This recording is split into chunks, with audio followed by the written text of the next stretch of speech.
আমার হাতে যে ফ্যানটি দেখতে পারতেছেন এই ফ্যানটি কিন্তু আমি মাত্র 20 টাকা দিয়ে কিনেছি। তো 20 টাকা দিয়ে বাঙ্গুরির দোকান থেকে কিনেছিলাম এই ফ্যানটি। একদম পুরানো ছিল, তো ধুয়ে মুছে একদম নতুন নিয়মে তৈরি করেছি, নতুন সেকশনে, এবং সার্কিটটি শুধু ঠিক রেখেছি। ব্যাটারিগুলো সব চেঞ্জ করার পর তো ফ্যানটি কিন্তু অনেক সুন্দর স্পিড হয়, এবং কি বাতাসটাও কিন্তু অনেক সুন্দর বাতাস লাগে। তো অবশ্যই দেখতে পারতেছেন।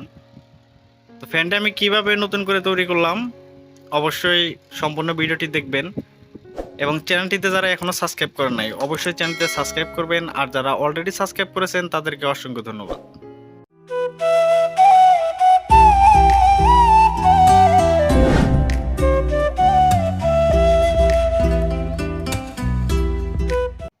ফ্যানের কভারগুলা সমস্ত কভার ময়লা ছিল, তো ময়লাযুক্ত কভারগুলো ভালোভাবে ধুয়ে নেওয়ার পর এইরকম চকচকা হয়ে গেছে। তো যেহেতু ফ্যানটা ছিল পুরান, তো সেই কারণেই সব কিছুই ধুয়ে নিয়েছি। তো সার্কিট বোর্ডটা শুধু বাদ। তো এই হচ্ছে সার্কিট বোর্ড, আর এই হচ্ছে দুইটি ব্যাটারি।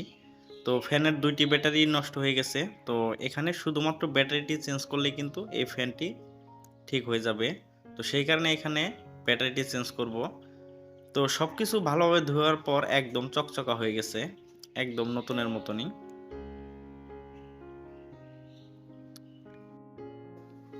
তো এখানে একটি ছোট সাইজের দুইটি মোবাইলের ব্যাটারি আমরা ব্যবহার করব। তো ব্যাটারিটি একটু ছোট সাইজের নেওয়ার কারণ হচ্ছে কারণ বক্সের ভিতরে যাতে ভালোভাবে বসে। তো সেই কারণে একটু ছোট সাইজের দুইটি মোবাইল ব্যাটারি ব্যবহার করব, যাতে করে এম্পিয়ারটা ভালো থাকে এবং বেশিক্ষণ রানিং থাকে। তো সেই কারণেই দুইটি মোবাইলের ব্যাটারি ব্যবহার করলে কিন্তু অনেকটাই ভালো হবে। তো একটি ব্যবহার করলে হবে, তো একটি ব্যবহার করলে ব্যাকআপটা একটু কম পাওয়া যাবে। তো সেই কারণে এখানে একটু ছোট মানের দুইটি মোবাইলের ব্যাটারি ব্যবহার করব বেশিক্ষণ ব্যাকআপ পাওয়ার জন্য। তো দুইটি মোবাইলের ব্যাটারি কিন্তু প্লাস মাইনাস নির্দেশ করতে হবে। তো দুটি ব্যাটারি কিন্তু প্যারালাল কানেকশন করতে হবে, কারণ সিরিজ কানেকশন করলে কিন্তু এম্পিয়ার বাড়বে না, ভোল্টেজ বেড়ে যাবে।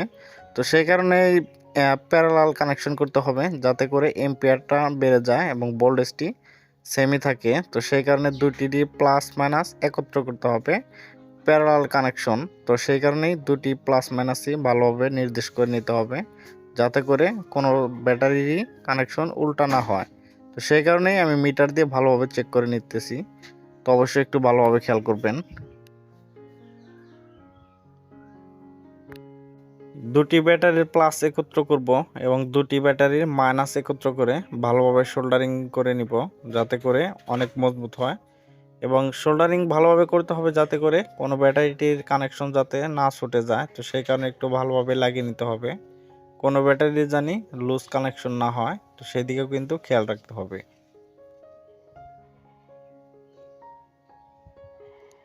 দুটি ব্যাটারি সোল্ডারিং হয়ে যাওয়ার পর আমরা এখানে ভোল্টেজটি চেক করব যে ভোল্টেজটি কত আছে, ভোল্টেজটি ঠিক আছে কিনা। তো যেহেতু এখানে 3.87, তো 3.87 ভোল্ট, তো 3 ভোল্ট 3.5 ভোল্টের মতো। তো এখানে কিন্তু কোনো সমস্যা নাই। তো একটি ব্যাটারি যদি উল্টা কানেকশন হতো তাহলে কিন্তু এখানে ভোল্টেজ থাকতো না। তো সেই কারণে কিন্তু এখানে ভোল্টেজ ঠিক আছে। ব্যাটারিটি ঠিক থাকার পর আমরা এখানে সার্কিট বোর্ডের লাইন করব। তো যেহেতু দুটি ব্যাটারি আমাদের নষ্ট, তো এখান থেকে একটি ব্যাটারি আমরা চেঞ্জ করব, প্লাস দুটি ব্যাটারি চেঞ্জ করব, তার মধ্যে একটি ব্যাটারি এক্সট্রা এমনি ভিতরে রেখে দিব, যাতে করে ফ্যানটা একটু বার হয়। তো সেই কারণে ব্যাটারির যে লাইনগুলো আছে সবটি লাইন একদম খুলে নিতে হবে, কারণ কোনো ব্যাটারি লাইন এখানে সার্কিট বোর্ডের সাথে সংযুক্ত রাখবো না। শুধুমাত্র এই পুরাতন মোবাইলের ব্যাটারি দিয়ে কিন্তু এই সার্কিটটি চালু করব। তো সেই কারণেই দুটি ব্যাটারি লাইনই একবারে খুলে নিতে হবে, যাতে করে সার্কিট বোর্ডের সাথে কোনো সংযুক্ত না থাকে।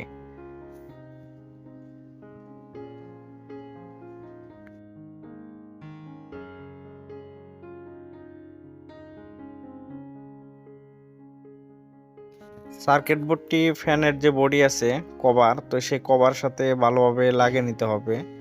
তো এখানে ভালোভাবে লাগাতে হবে অবশ্যই, তা না হলে কিন্তু সুইচে কাজ করবে না। এবং দুই পাশে যে দুটি সকেট আছে, একটি হচ্ছে এসি পোর্ট সকেট কারেন্টে চার্জ দেওয়ার জন্য, আরেকটি হচ্ছে ডিসি পোর্ট সকেট, তো চার্জার দিয়ে চার্জ দেওয়ার জন্য। তো সেইখানেও কিন্তু দুটি সকেট ভালোভাবে লাগিয়ে নিতে হবে। তারপরই হচ্ছে আমাদের এখানে ব্যাটারি কানেক্ট করতে হবে।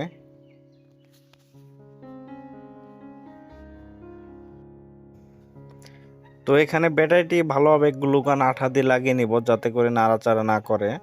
তো দুটি ব্যাটারি একদম ভালোভাবে সংযুক্ত করে নিতে হবে এবং দুটি ব্যাটারির প্লাস মাইনাস, তো সার্কিট বোর্ডে যে ব্যাটারির প্লাস মাইনাস নির্দেশ করা আছে তো সেইখানে কিন্তু লাগালেই কিন্তু হয়ে যাবে একদম সিম্পলভাবে। তো ব্যাটারির প্লাস মাইনাস এবং সার্কিট বোর্ডে ব্যাটারির প্লাস মাইনাস নির্দেশ করা আছে, তো সেইখানে লাগালেই কিন্তু আমাদের কাজ হয়ে যাবে। তো সার্কিট বোর্ডের সাথে সংযুক্ত করা হয়েছে ব্যাটারি। তো এখন শুধুমাত্র মোটরের যে লাইনটি আছে, ফ্যানের যে মোটর, তো সেই মোটরের লাইনটি সুইচ বোর্ডের সাথে অ্যাড করলেই কিন্তু আমাদের এইখানে কাজ কিন্তু হয়ে যাবে। তো সেখানে কোনো সমস্যা নাই। তো এখন শুধুমাত্র আমরা এই মোটরের কানেকশনটাই বাকি আছে। তো এখন আমরা এখানে মোটরের লাইন লাগাবো। মোটরের যে লাইনগুলো আছে আমাদের, তো মোটরের কিন্তু দুটি লাইন, একটি হচ্ছে প্লাস আর একটি হচ্ছে মাইনাস। তো মাইনাসটি সরাসরি আমরা লাগাবো এবং প্লাসটি সুইচে লাগালেও হবে। তো কিন্তু এখানে আমাদের সুইচেই হচ্ছে মাইনাস কানেকশন, সুইচটি একটি মাইনাস কানেকশন করা হয়েছে। তো সেইখানে মাইনাসটি আমাদের সুইচ থেকে যাবে, এই তারটি হচ্ছে সুইচ থেকে মাইনাস আউটপুট হবে এবং প্লাসটি আমাদের সরাসরি ব্যাটারি থেকে যাবে। প্লাস হচ্ছে সরাসরি ব্যাটারির ইনপুট থেকে এবং মাইনাসটি আমাদের সরাসরি সুইচ হয়ে তারপর যাবে মোটরে।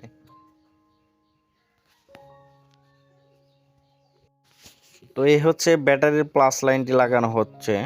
তো ব্যাটারির প্লাস মাইনাস সব কিছু যদি অ্যাকুরেট থাকে তারপর কিন্তু আমাদের কাজটি শেষ। এটা হচ্ছে ব্যাটারির যে প্লাস সরাসরি মোটরে যাবে সেই তারটি, ব্যাটারির প্লাস কিন্তু সরাসরি মোটরে সংযুক্ত হবে। তো এখানে এইরকম কাজটি হলেই কিন্তু আমাদের সার্কিট বোর্ডের কাজ একদম শেষ। তারপর কিন্তু ফ্যানটি যদি ফিটিং করা হয় তাহলে কিন্তু আমাদের কাজ একদম শেষ হয়ে গেছে। তো এখন আমরা ফ্যানটি একদম ফিটিং করব, কারণ এখানে কিন্তু সব কাজই শেষ। ব্যাটারি লাগানো plus charging socket, AC DC দুইটি লাগানো হয়ে গেছে এবং মোটরের যে কানেকশনগুলো সেই কানেকশনগুলোও লাগানো হয়েছে। তো এখন শুধুমাত্র কভারটি ফিটিং করতে হবে। তো কভারটি ফিটিং করলেই কিন্তু আমাদের কাজ একদম 100% শেষ হয়ে যাবে। তো কভারটি ফিটিং করার পর এখন শুধুমাত্র পাখা লাগাতে হবে। তো এই পাখাটি লাগালেই কিন্তু আমাদের কাজ একদম শেষ। তো পাখাটি লাগানো হয়ে গেছে। তো এখন আমরা এটা স্টার্ট করে দেখব যে আসলে কীরকম সার্ভিস হয়। তো এখানে একটি হচ্ছে লাইটের সুইচ, তো লাইট যেহেতু নাই এখানে লাইট কিন্তু অফ। তো আরেকটি হচ্ছে ফ্যানের সুইচ, তো ফ্যানটা কিন্তু অনেক ভালো বাতাস লাগে, তো সেই কারণে কিন্তু এটির স্পিডও অনেক ভালো। তো আমাদের কাজটি কিন্তু একদম 100% শেষ হয়ে গেছে। তো ভিডিওটি কেমন লাগলো অবশ্যই কমেন্টে জানাবেন, আর ভিডিওটি ভালো লাগলে অবশ্যই লাইক শেয়ারও করবেন। চ্যানেলটিতে অবশ্যই কিন্তু সাবস্ক্রাইব করবেন। ধন্যবাদ সবাইকে, ভালো থাকবেন, সুস্থ থাকবেন।